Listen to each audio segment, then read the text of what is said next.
Hey guys, so almost a year ago, I had this honestly amazing opportunity to co-found a social enterprise alongside a group of truly amazing people. And essentially in today's episode, I just wanted to share across with you guys the lessons that I learned during that almost 6-month journey that I was able to take in helping to manage and to lead this social enterprise alongside this group of amazing people that I met along the way.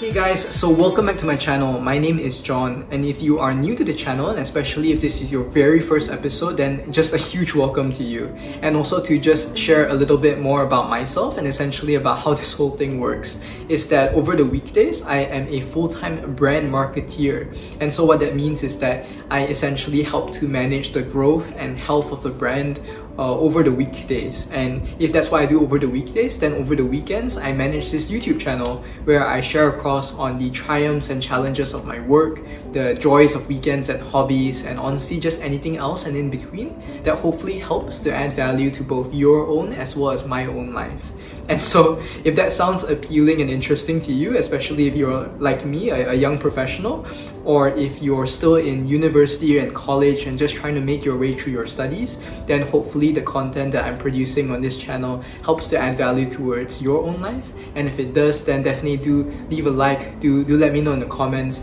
and do definitely subscribe and turn on your notifications so that you'll know whenever I release a new video, which I hope to be able to do on a weekly basis. And so on today's episode in particular, I actually just wanted to share across with you guys the 3 lessons that I found useful, or that essentially I was able to reflect and generate when I was thinking about my experience starting my very own startup / social enterprise alongside a group of 4 amazing other people during McKinsey's Youth Leadership Academy program almost a year ago now. Okay, so before diving into the actual lessons and experiences that I was personally able to take away from this amazing journey, I actually just wanted to share across with you guys some context about this program that I was in, that I was able to join, which helped me to create this social enterprise, and as well as a little bit of context about the state that I was personally in as I was going through this journey, and hopefully that sort of helps to contextualize things a little bit clearer. And so as to the program itself, this is an annual program, the Youth Leadership Academy program. It's an annual initiative that McKinsey and Company, the management consultancy, helps to organize, and essentially it's targeted towards university students to equip them with the resources, the mentorship, the funding needed to actually help university students start up their very own social enterprises. So startups which are really focused and targeted towards helping to address social needs within the community. And if you want to know perhaps more about programs like YLA alongside other programs, then definitely do check out the other program, the other video that I made on the other initiatives that I joined during my time in university. But aside from that, if that's what the program's all about in a nutshell, then just a little bit of context about me as I was personally heading and making my way through the program is that this was essentially my first startup experience. I had previously some experience learning from consultants, from management consultancies, but this was, I think, my first experience really trying to create something from scratch, a startup in particular from scratch, and especially alongside of other co-founders, so to speak. And so this was really a first for me. And yeah, honestly, while there were a lot of challenges along the way, I think this was a very, very valuable experience for me, just in terms of being able to connect with all of the people that I was able to meet along the way, as well as learn from them, no matter how brief the time necessarily was. Lesson 1, listen to your mentors, listen to your ambassadors, especially if you know that they have your best intentions at heart, especially if you know that they really just want you to succeed and are telling you that feedback, even if it's necessarily hard feedback to accept, that they're telling it to you for a reason, because they want you to succeed. So lesson one, listen as much as you can. I learned that from, I learned that lesson in the sense that I definitely could have listened more towards my ambassadors, and could have been more open-minded towards their feedback as well as their guidance. But yes, hopefully if you're taking this journey as well, you'll learn from my mistake and be able to listen to your mentors and your ambassadors better. Okay, so if lesson one was honestly all about listening and learning as much as you possibly can, then lesson two is about essentially saying, don't get analysis by paralysis. Think and plan for sure, but do as well. And essentially, I think the idea behind this lesson that I would want to create for myself is that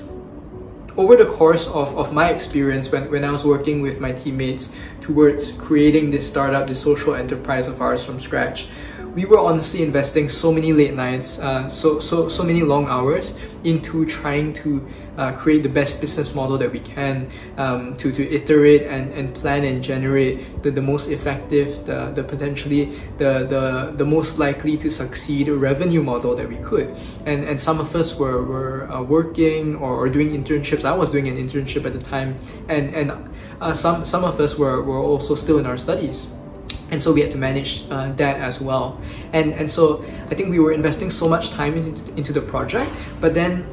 we were, I think, at least especially towards the initial stages and even towards the middle stages of this whole program by McKinsey, is that we were planning so much, but then we were failing to execute because we were because at the time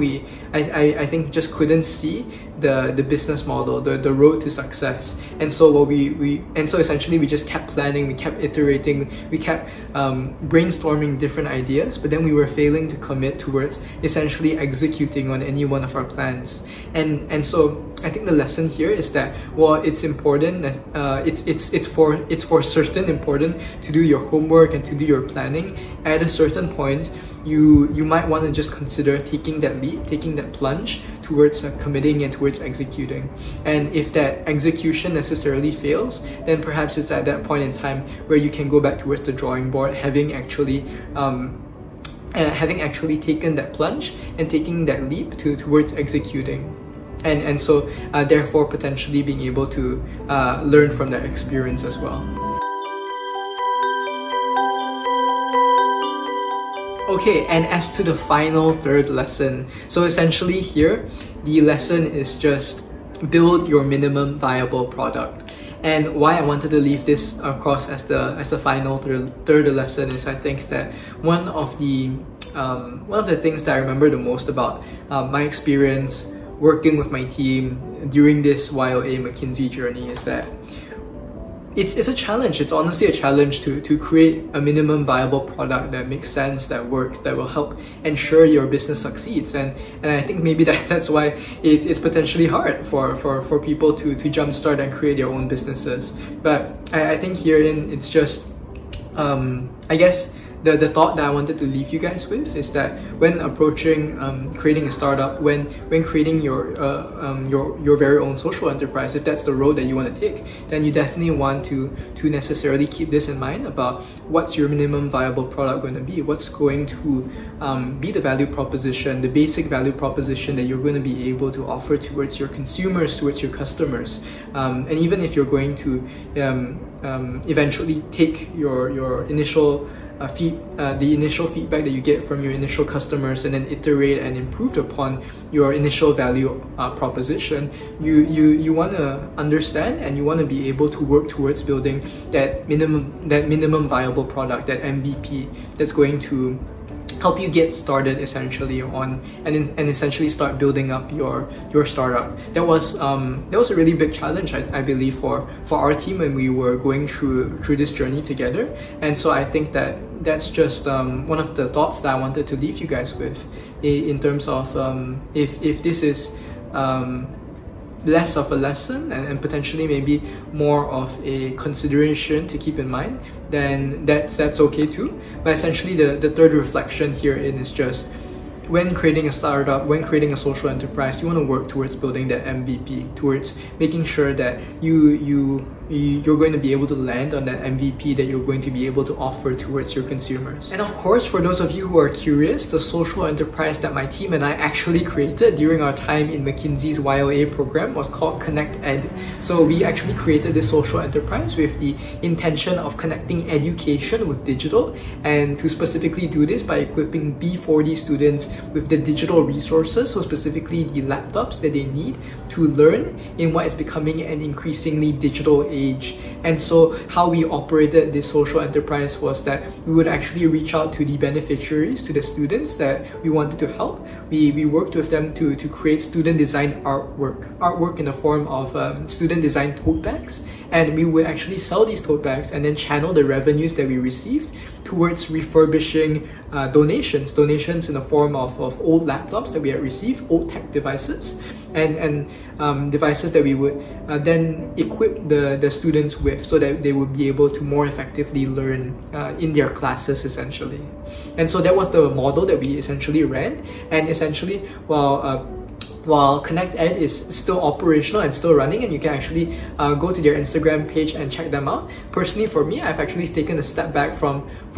helping to run the social enterprise since early this year. But definitely, if you want to see the awesome work that you're doing, then definitely go to their Instagram page and check their work out there. And that's it for today's episode, guys. For those of you who are building up your very own social enterprises and startups, then all the best to you, and hopefully the lessons that I learned along my own journey would help to serve you well. And of course, if you guys enjoyed the content of today's episode, then definitely do leave a like. Let me know in the comments if you guys want to see content similar to this in the future or something different. And of course, if you guys want to see more content from me in the future, then definitely do consider subscribing and turning on your notifications so that you'll know when the next new video is up. Have a good weekend, you guys, and take care.